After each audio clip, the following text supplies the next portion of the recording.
حضرات گرامی، سب سے اپیل اور درخواست ہے کہ یہ یہود و نصارہ کے نقش قدم پر جو اپنی زندگی گزار رہے ہیں اس سے بچیں۔ اگر اسی پر ہماری زندگی گزرتی رہی اور اسی پر ہماری موت آ گئی تو پھر اللہ کے نبی کا فرمان، اللہ کے نبی کی وہ پیاری حدیث کی من تشبہ بقوم فہو منہم، کہ اگر کوئی قوم، اگر کوئی شخص کوئی دوسری قوم کی شباہت کو اختیار کرے گا تو اس کا شمار اسی قوم میں ہوگا۔ امام غزالی رحمۃ اللہ علیہ ایک بڑا واقعہ،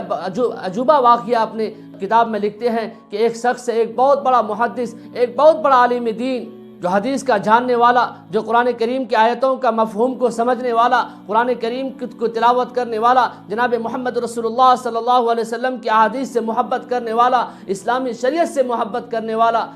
وہ اپنے دلوں میں یہ سوچتا تھا کہ ایک بات ان کو سمجھ میں آئی کہ عیسائی مذہب میں جو غسل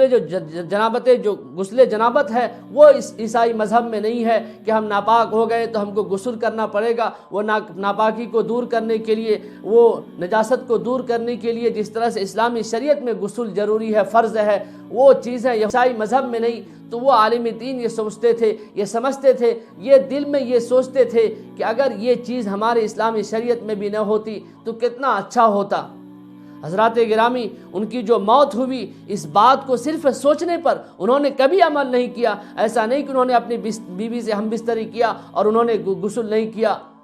انہوں نے پاکی حاصل کرنے کے لیے غسل نہیں کیا، ایسا بالکل نہیں۔ وہ دل میں صرف سوچتے تھے کہ اگر ایسا ہوتا تو اچھا ہوتا۔ کتابوں کے اندر لکھا ہے، امام غزالی رحمۃ اللہ علیہ نے لکھا کہ اس کی جو موت ہوئی وہ موت ہوئی کفر کی حالت پر۔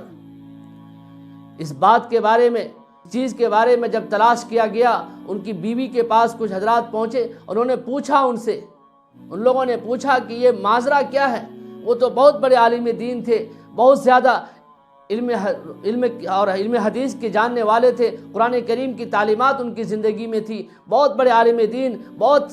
زیادہ اسلامی شریعت کو جاننے والے اور اس سے محبت کرنے والے تھے، پھر یہ نتیجہ کیوں ہوا؟ ان کی بیوی کہتی ہیں کہ میں ان کی زبان پر صرف یہ بات سنتی تھی اور وہ بولتے تھے اور وہ سوچتے تھے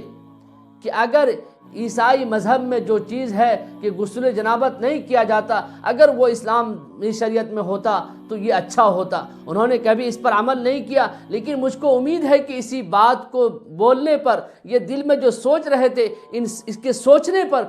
ان کی جو موت ہوئی کفر کی حالت پر، یہ کفر کی حالت پر جو موت ہونے کا جو واقعہ ہے، یہ جو موت ہونے کا جو حادثہ جو پیش آیا، اس کی وجہ صرف وہی ہو سکتی ہے۔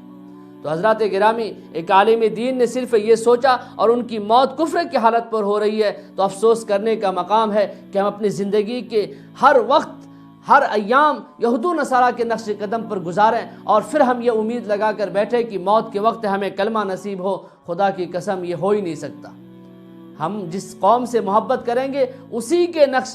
جس کے نقش قدم پر چلیں گے، اسی طرح ہماری موت بھی ہوگی، جس طرح سے ان کی موت ہوتی ہے